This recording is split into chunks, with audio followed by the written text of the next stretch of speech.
Hey guys, it's Bina, and in today's video I want to present to you the updates to the Ballista build. So a few things. Minion power has got an increase, so Ballista got 10% more damage by default. With this in mind, this is a ZHP build. I do have a hardcore variant and an Uber Aberoth variant. Hardcore variant will reach 100% glancing blow on your first hit, and you also get your silver shrouds, and you still have quite a bit of damage. I did a few changes from last patch on this one. Ballista is crazy damage, and most of its like tankiness, quote unquote, comes from killing stuff before they even appear or before they even see you. So yeah, hardcore variant. This is gonna be very good. But the main variant is going to be the regular ZHP build, which only scales damage and ignores defenses entirely. You only get some extra dodge as you progress your LP items with like dodge rating and stuff like that. But early on, you just want to get your damage up as much as possible. You can see here that we have like minus resistances because we are using Morning Frost boots, which stacking with dexterity is going to give us a lot of flat damage. So yeah, so the mapping is great. It's amazing. Uber Aberoth is quite easy to do as well with this build on softcore. You could even do it on hardcore because like the playstyle is pretty safe, and if you just make a mistake, you just TP out. But I wouldn't really recommend it for hardcore. But in softcore, if you have the gear, you will get tremendous damage. And if you get close to aspirational gear, you will just like blast Aberoth in like way under a minute for sure.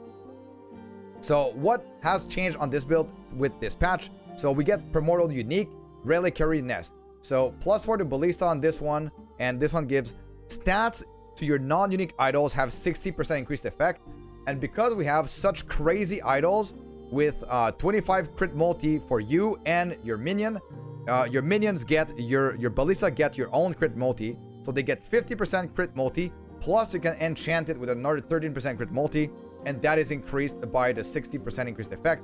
So this times 1.6, that is a lot of critical strike multiplier, and it's going to help you increase armor shred effect as well. So it's going to really help you get that maximum bonus damage from armor shred very early on if you get the Reliquary Nest. So that is the way that I went for on this build. Pretty much for the rest, a lot of the things have stayed the same except for the amulet. We can get more plus levels to Ballista with this amulet. So that is the reason why, because inside of Ballista, all of the nodes are nice multipliers. There's even more multipliers.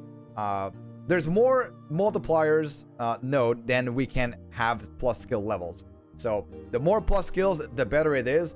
Although some of those are not as crazy in the later points. like this one, light bolts and heavy bolts, since they reduce, they increase damage, less attack speed, or more attack speed, less damage.